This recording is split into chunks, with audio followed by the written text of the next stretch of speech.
Hello, everyone. My name is Paige Benjamin. I am 32 years old. I have two kids, China and Terrell. Their ages are 6 and 8. They are my pride and joy. And one of the reasons why I want to make sure that I can make this, make this happen and hopefully get you guys' help. So, and I joined the military, and 2 years, almost 2 years into my service, I deployed and I went to Iraq. I stayed there for 15 months. And when I came home, I thought everything was fine, and it wasn't. Now, I will say that as a veteran, we are taught to be strong, and we are taught that we are protectors, that we protect people who cannot protect themselves. So, for a person to have that mind frame and then to feel like you're broken, you don't know what to do, you don't want to seem weak, especially having been in the military. So, when I came home, it took me a while to actually go and get assistance. Did you get diagnosed, just for people listening, you got diagnosed after you had already been in school? So you were in school studying to be for psychology, and Yes. you were affected by PTSD, your depression, your anxiety, and it affected your grades and your family life. It affected everything, and so you Everything. and that was what made you seek help. Yes, Yeah. yes. So I feel that's why I want to go into psychology, and I want to work with veterans with And PTSD and help them move on and move along and be better and feel healthy, and it feels good now to be able to talk about it, you yeah, know. yeah. And so, can you take me through your school journey? So, you starting, realizing that something was wrong, being affected, having to stop school, coming back. Can you take me through that? Yeah. So first off, initially when I started school, I used my post 9/11 GI Bill, And for people and listening that might not know what that is, that's that when. is, yeah, that's when the military will pay for you to go to school basically and give you a little bit extra so that you don't have to work as hard. It's an amazing bill that President Obama passed that is so helpful. They only allow you a 4-year degree. You Sure, see? So sure. you're only allowed to get that. So if anything happens, like life happens, Mhm. you don't get to finish. Wow, like after I had my daughter, I suffered with cysts in my breast. So I ended up on top of that staying out of school like a year. I had my son, and again I suffered with the cysts on my breast, and I ended up staying out. I had to have like 2 or 3 surgeries because of it, and I stayed out of school for 2 years, and then I finally went back. I did. I mean, my GPA was a 1.9, and if Yep. you look at my grades, you can see that I make really good grades until that time happens, and then I flunk out.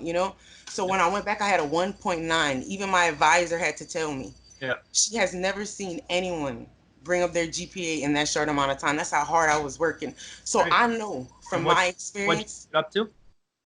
like I made the dean's list a Yep. 3.6. Yep. Yep. Okay, a 3.6. I was so proud of myself to do. I even wrote a letter to President Obama, Mm-hmm.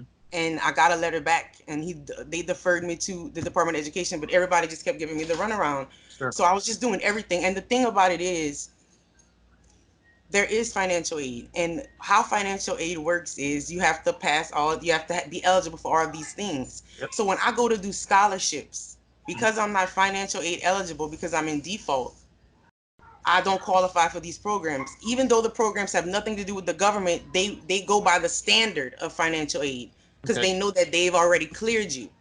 So I already don't qualify. So it's just like I was just, man, what am I gonna do? I have 2 semesters left. What am I gonna do? Yeah. And it just sent me back into a bad space, you Sure. know?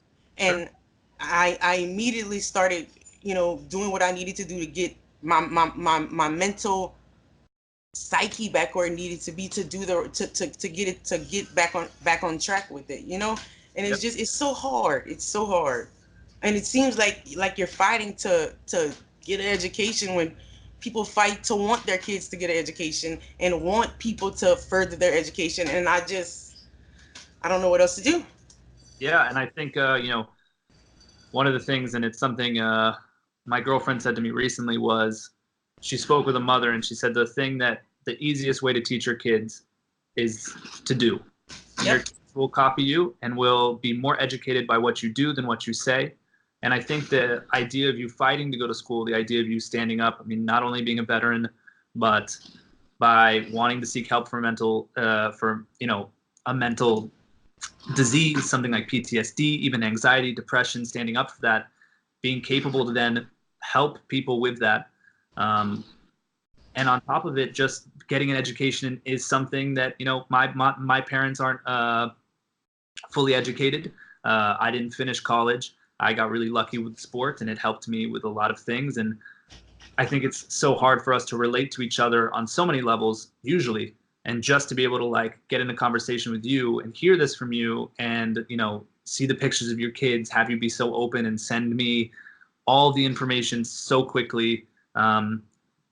It's a no brainer for me. If I could have donated all the money right now, I would have. And I hope that I hope we can raise this money. And I think it's going to be, I think your story deserves it, and you deserve it. And I'm happy that I can just be a part of this. And I Yeah. just want to say, at that point, I'm looking for the assistance, and I just want you to know that, man, in that moment, just you answering me back, or just showing that you cared to hear my story was amazing, and it turned my whole just mindset around about what man, I could do this. You know what I'm saying? And it made me feel so good, and I just wanted to let you know that.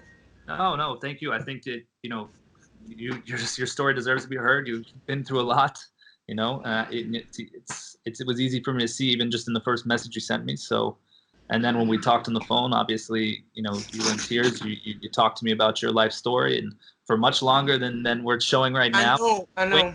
detail, and you shared That was all an amazing conversation too. Like, you shared all of that with me. So, and now it's time.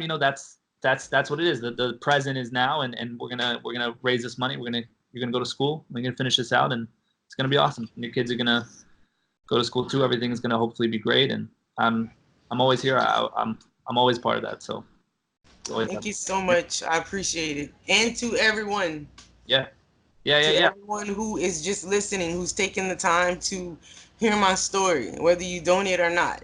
Just thanks for listening. And that's why it matters. It matters to listen to people. It matters to be kind to people. It matters because just that makes a difference. And I'm a walking testimony to that right now. You know? Mhm. Yeah.